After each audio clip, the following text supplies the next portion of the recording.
एका मुलीचं लग्न तिच्या मनाविरुद्ध एका साध्या सरळ मुलाबरोबर केलं जातं, ज्याच्या घरात आईशिवाय कोणीच नसतं. हुंड्यात मुलाला खूप भेटवस्तू आणि पैसे मिळतात. मुलगी दुसऱ्या एका मुलावर खूप प्रेम करत असते आणि मुलगा सुद्धा तिच्यावर. मुलगी लग्न होऊन आपल्या सासरी आली. मधुचंद्राच्या वेळी मुलगा दूध घेऊन आला तर मुलगी त्याला प्रश्न विचारते की एका पत्नीच्या मनाविरुद्ध जर पतीनं तिला हात लावला तर त्याला बलात्कार म्हणतात की हक्क. पती म्हणतो, तुला एवढ्या लांब जाण्याची काही जरूरत नाहीये, फक्त दूध घेऊन आलोय, पिऊन घे, मी फक्त तुम्हाला शुभरात्री म्हणायला आलेलो आहे. असं म्हणून तो खोलीच्या बाहेर निघून जातो. मुलगी मन मारून राहते. मुलीला वाटत होतं की भांडण होईल, की ज्यामुळं मी या अशिक्षितापासून सुटका करून घेऊ शकते. तर वधू घरातील कोणतंच काम करत नाही, फक्त दिवसभर ऑनलाईन राहते आणि न जाणे कोणासोबत बोलत असते. परंतु तिकडं मुलाच्या आईनं विना तक्रार दिवसभर स्वयंपाकाबरोबरच घरातले सर्व कामं केले, परंतु प्रत्येक क्षणी आपल्या चेहऱ्यावर हसू आणत फिरत होती. मुलगा एका कंपनीत छोटासा कामगार होता आणि खूपच मेहनती आणि इमानदार. जवळजवळ महिनाभर निघून गेला, परंतु पती पत्नी आतापर्यंत जवळ आलेच नाहीत. मुलगा तसा खूप शांत स्वभावाचा होता, त्यामुळे तो जास्त बोलत नव्हता. परंतु जेवायच्या वेळी आपल्या पत्नीला विचारत होता की तू कुठे जेवणार, आपल्या खोलीत की आमच्यासोबत. झोपण्यापूर्वी त्याला दैनंदिनी लिहायची सवय होती, जी तो प्रत्येक रात्री लिहित असे. मुलाजवळ एक स्कूटी होती. ती रोज पती ऑफिसला गेला की बाहेर जायची व पती परत येईपर्यंत घरी यायची. सुट्टीचा दिवस होता, मुलगा घरीच होता. मुलीनं एकदा चांगल्या जेवणाला खराब म्हणून आईला अपशब्द बोलून जेवण फेकून दिलं. मग तो शांत राहणारा तिचा पती आपल्या पत्नीवर हात उचलतो, परंतु ती आई आपल्या मुलाला खूप रागावते. इकडे मुलीला फक्त बहाणा पाहिजे होता भांडण्यासाठी, जो की तिला मिळाला. ती पाय आपटत स्कूटी घेऊन बाहेर पडते. मुलगी दररोज घराबाहेर जात होती. ती आपल्या प्रियकराला भेटायला जात असे. मुलगी खूप प्रेम करत होती, परंतु तिला माहित होतं की मुलींची एक हद्द असते, ज्याला इज्जत म्हणतात, आणि ती इज्जत वाचवून होती. इकडे मुलगी आपल्या घराजवळ पोहोचून त्याला म्हणते, आता मला एक क्षणभर सुद्धा त्या घरात राहू वाटत नाही. आज त्या अशिक्षिताने माझ्यावर हात उचलून चांगलं नाही केलं. मुलगा म्हणाला, मी तुला कधीपासूनच म्हणत होतो की कुठेतरी दूर माझ्याबरोबर पळून चल, परंतु तू अशी आहेस ना की आज उद्यावर थांबलेली आहेस. मुलगी म्हणते, लग्नाच्या दिवशी तर मी आले होते तुझ्याजवळ, परंतु तूच मला परत पाठवलं होतंस. मुलगा म्हणाला, आपण मोकळ्या हातानं कुठे जाणार होतो पळवून, तूच सांग. मी म्हटलं होतं की काही पैसे आणि दागिने घे बरोबर, परंतु तू मात्र मोकळ्या हाताने आली होतीस. शेवटी लांब नव्या जागी आपल्याला नवीन आयुष्य सुरू करण्यासाठी पैसे तर पाहिजेतच ना. मुलगी म्हणाली, तुझे आणि माझे प्रेम ओळखूनच माझ्या घरच्यांनी माझे बँक पासबुक, ATM आणि दागिने आपल्या जवळ ठेवले, परंतु मी काय आणणार होते, तर आपण दोघे मेहनत करून सुद्धा कमावू शकत होतो. मुलगा म्हणतो, चालाक माणूस पहिले विचार करतो आणि मग काम करतो. मोकळ्या हाताने पळून गेलो असतो तर प्रेमाचं भूत 2च दिवसात उतरलं असतं, आणि जेव्हा पण मी तुला स्पर्श करू इच्छित होतो तेव्हा खूप नखरे होते. फक्त म्हणत होतीस की लग्नानंतर. मुलगी म्हणते, हो, हे सर्व लग्नानंतरच चांगलं वाटतं आणि सगळे तर तुझेच आहे. मी तर आज पण कुमारी मुलगी आहे. लग्न करून सुद्धा आजपर्यंत त्या अशिक्षिताबरोबर झोपू शकले नाही, कारण की तुलाच मी आपला पती मानले आहे आणि फक्त तुझ्या नावाचे कुंकू लावायचे बाकी आहे. बस लावून टाक आणि मग जे पाहिजे ते कर. मुलगा म्हणतो, ठीक आहे, मी तयार आहे, परंतु या वेळेला काही पैसे जरूर बरोबर घेऊन ये. विचार करू नकोस की फक्त पैशांवर प्रेम करतो. मी फक्त तुझ्यावरच प्रेम करतो. फक्त काही छोट्या मोठ्या उद्योगासाठी पैसे हवे आहेत. मुलगी म्हणते, त्या अशिक्षिताजवळ कुठले असणार पैसे? माझ्या वडिलांकडूनच 3 लाख रुपये आणि वरून एक मारुती कार घेतली आहे. काही दागिने आहेत, ते घेऊन आज येते. मुलगा मुलीला घेऊन एका हॉटेलचा पत्ता देऊन निघून जातो. मुलगी घरी येऊन परत भांडण करते, परंतु एकटीच बडबडत राहते. तिच्याबरोबर भांडायला कोणीच नसतं. रात्री 8 वाजता मुलाचा व्हॉट्सअपवरती मेसेज येतो की कधी येणार आहेस. मुलगी उत्तर देते, थोडा धीर धर, अद्याप कोणीही झोपलेलं नाहीये. मी 12 वाजायच्या आधी पोहोचते, कारण की इथं तुझ्याशिवाय माझा श्वास घुसमटतोय. मुलगा म्हणतो, बरं लवकर या, मी हॉटेलच्या बाहेर उभा राहतो. मुलगी आपल्या पतीला म्हणते की मला जेवायचं नाहीये, मी बाहेरून जेवून आले आहे, त्यामुळं मला कोणी त्रास देऊ नये. एवढं म्हणून दार बंद करून आत जाते. पती म्हणतो की त्या कपाटातून माझी दैनंदिनी दे आणि मग दरवाजा बंद कर, आम्ही तुला अजिबात त्रास देणार नाही. मुलगी दार न उघडताच म्हणते की कपाटाच्या किल्ल्या द्या. मुलगा म्हणतो, तुझ्या अंथरुणाच्या पायथ्याशीच आहेत कुलपाच्या चाव्या. परंतु मुलगी दार उघडत नाही, तर जोरात जोरात गाणे ऐकू लागते बाहेर पती काही वेळ दार ठोठावत राहतो आणि नंतर वैतागून निघून जातो. मुलीनं खूप जोरात गाणे चालू ठेवलेले असते. ती कपाट उघडून पाहते, जे तिने पहिल्यांदाच उघडलेले असते.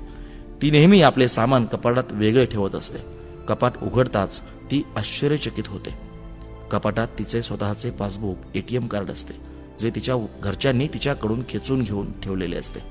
तिनं पासबुक उघडून पाहिलं तर त्यामध्ये पैसे पण जमा केलेले असतात, जे मुलाला हुंड्यात मिळालेले असतात. खूप सारे दागिने एका पेपर सोबत असतात आणि त्या पेपरमध्ये त्यांची सर्व मिळकत मुलीच्या नावावर केलेली असते. मुलगी खूप हैराण असते. नंतर तिची नजर त्या दैनंदिनीवर पडते आणि ती पटकन ती डायरी काढून वाचू लागते. त्यात लिहिलेलं असतं, तुझ्या वडिलांनी एक दिवस स्वतःचं रक्त देऊन माझ्या आईचा जीव वाचवला होता. मी आपल्या आईवर खूप प्रेम करतो, त्यामुळं मी वाकून तुझ्या वडिलांना नमस्कार करत म्हटलं की तुमचे हे उपकार मी कधीच विसरणार नाही. काही दिवसानंतर तुझे वडील आमच्या घरी तुझ्यासाठी मागणी घेऊन आले, परंतु त्यांनी तुझी प्रत्येक गोष्ट सांगितली की तू एका मुलावर खूप प्रेम करतेस. तुमच्या वडिलांना तुमचा आनंद हवा होता, म्हणून त्यांना आधी मुलाला जाणून घ्यायचं होतं. शेवटी तू तुझ्या वडिलांची राजकुमारी होतीस आणि प्रत्येक वडिलांना त्यांच्या राजकुमारीसाठी एक चांगला प्रामाणिक राजकुमार हवा असतो. तुझ्या वडिलांनी शोध घेतल्यानंतर त्यांना कळलं की त्या मुलानं अनेक मुलींची फसवणूक केली आहे आणि पहिलं लग्न सुद्धा झालंय, पण ते तुला सांगू शकले नाहीत, कारण त्यांना हे माहीत होतं की ही जी प्रेमाची नशा आहे ती नेहमी प्रियजनांना परके आणि परक्यांना आपले मानते. वडिलांच्या तोंडून एका मुलीची गोष्ट ऐकून मी आश्चर्यचकित झालो. प्रत्येक बाप क्वचितच याबद्दल विचार करतो. मला खात्री होती की मला कदाचित एक चांगला पती होण्याचा मान मिळणार नाही, पण मला जावई होण्याचा आदर नेहमीच मिळू शकतो. मला हुंड्यात मिळालेले सर्व पैसे मी तुझ्या खात्यात जमा केले आहेत आणि तुझ्या घरातून मला मिळालेली कार अजूनही तुझ्या घरी आहे, जी मी पाठवली आहे, जेणेकरून जेव्हा तू माझ्या प्रेमात पडशील तेव्हा दूर कुठेतरी फिरायला जाऊ. हुंडा या नावाचा मला तिरस्कार आहे, कारण या हुंड्यात मी माझी बहीण आणि वडील गमावले आहेत. माझ्या वडिलांचे शेवटचे शब्द देखील होते की कोणत्याही मुलीच्या वडिलांकडून कधीही 1 रुपया घेऊ नका. जर तुम्ही माणूस असाल तर तुम्ही पैसे कमवून खाऊ घाला. तुम्ही स्वतंत्र आहात, कुठेही जाऊ शकता. डायरीच्या पानांवर घटस्फोटाचा पेपर आहे, जिथे मी आधीच सही केली आहे.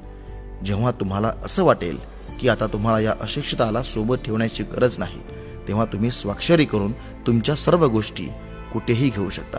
मुलगी हैराण झाली, अस्वस्थ झाली. नकळत अशिक्षिताचे शब्द हृदयाला भिडले.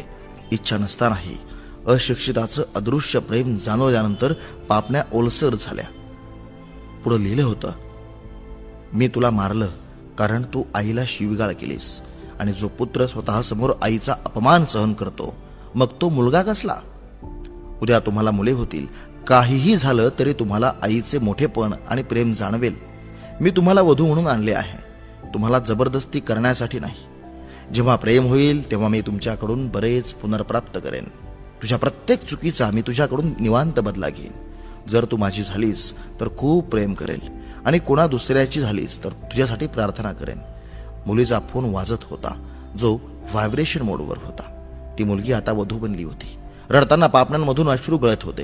मोबाईलमधून सिम काढून तोडून टाकला आणि मग सर्व सामान जसंच्या तसं ठेवून झोप कधी लागली कळलं नाही. ती सकाळी उशिरा उठली तोपर्यंत अशिक्षित ऑफिसला गेला होता. आधी तिनं आंघोळ केली आणि साडी नेसली. आपल्या भांगात एक लांब सिंदूर घातला, मग मंगळसूत्र, तर कधी काळी टिकलीसारखे सिंदूर लावायची, जेणेकरून कोणत्याही मुलानं लक्ष देऊ नये. मग ती स्वयंपाकघरात जाते आणि जबरदस्तीनं सासूबाईला खोलीत नेऊन तयार होण्यास सांगते आणि तिच्या गरीब पतीसाठी काही नमकीन, काही पुडिंग आणि चहा बनवून सासूबाईला तिच्या स्कूटीवर बसण्यास भाग पाडते. तिची सून आज तिला कुठे घेऊन जात आहे हे माहीत नाही, ती फक्त बसली. मग वाटेत सासूबाईला ती तिच्या पतीच्या कार्यालयाचा पत्ता विचारून कार्यालय गाठते. पत्नीला या अवस्थेत पाहून पती आश्चर्यचकित होतो. तो मुलगा म्हणतो, सगळं ठीक आहे ना आई? पण आई बोलण्याआधी पत्नी मिठी मारते आणि म्हणते की आता सगळं ठीक आहे. मी तुझ्यावर कायम प्रेम करते. मी वनवासात गेले होते आणि सकाळी परतले आहे. आता माझा नवरा महिनाभर ऑफिसमध्ये दिसणार नाही. कार्यालयातील लोक, वधू कारण आम्ही एकत्र लांब सुट्टीवर जात आहोत. पती म्हणतो, पागल? वधू म्हणते, तुमचा साधेपणा आणि निरागसपणाने घडवले आहे. प्रत्येक जण टाळ्या वाजवतो आणि वधू पुन्हा तिच्या अशिक्षितामध्ये गुंफली जाते, जिथून तिला पुन्हा कधीही सुटायचं नव्हतं. कधी कधी आपले प्रियजन खूप कठीण निर्णय घेतात, पण आपली चिंता त्यांना स्वतःपेक्षा जास्त का असते हे आपल्याला समजत नाही.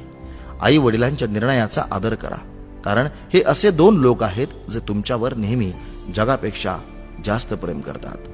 मित्रांनो, हा व्हिडिओ तुम्हाला कसा वाटला नक्की कमेंट करून सांगा. आम्ही तुमच्या कमेंटची वाट पाहत असतो. आणि हो, आवडल्यास जास्तीत जास्त लोकांपर्यंत शेअर करा, लाईक करा आणि अशाच काही व्हिडिओसाठी आपलं फेसबुक पेज नक्की फॉलो करा. धन्यवाद.